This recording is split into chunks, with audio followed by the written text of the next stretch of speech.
I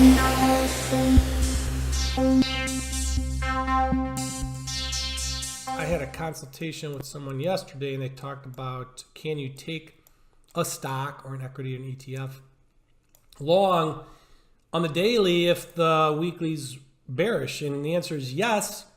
The more rules we have to engage, our number one, price is price above the 10 SMA. We know that. If we have an uptrend, which is 2-day close, and the second day is higher than the first day's intraday high, then it increases your odds. If we have a bull flag, that increases your odds even more. If we have a breakout, that increases your odds even more. If we have daily MACD that's bullish, that increases your odds even more.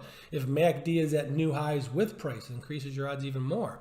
So there's all these things that will increase your odds even more. And if you don't have one or two of them, then obviously you don't have a 90% chance of making money. I'm just giving an example.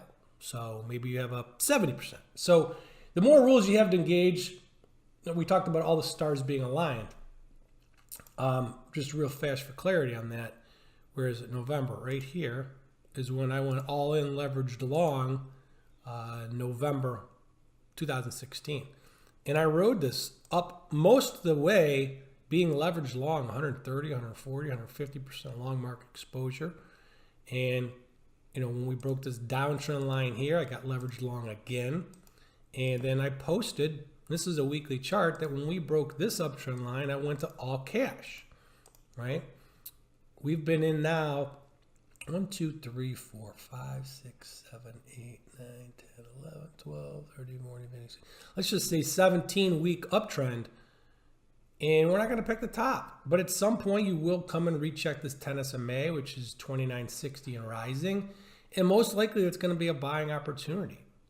Let's just really, real fast, scroll back to 1998 to see what that weekly chart looked like. And you can see that consolidation that I have highlighted there for the daily. What did we do? We came in, we touched that 10 SMA we were talking about, and they were buying opportunities. 1, 2, 3, 4. 4 buying opportunities. And you finally look like you might have closed below it or broke it intra-week. And if you waited for price strength confirmation, then there were some more opportunities to add. And this thing went much higher. And we talked about our measured move on the S&P is 3,500 plus. And I do think over the next 12 months that we still get there.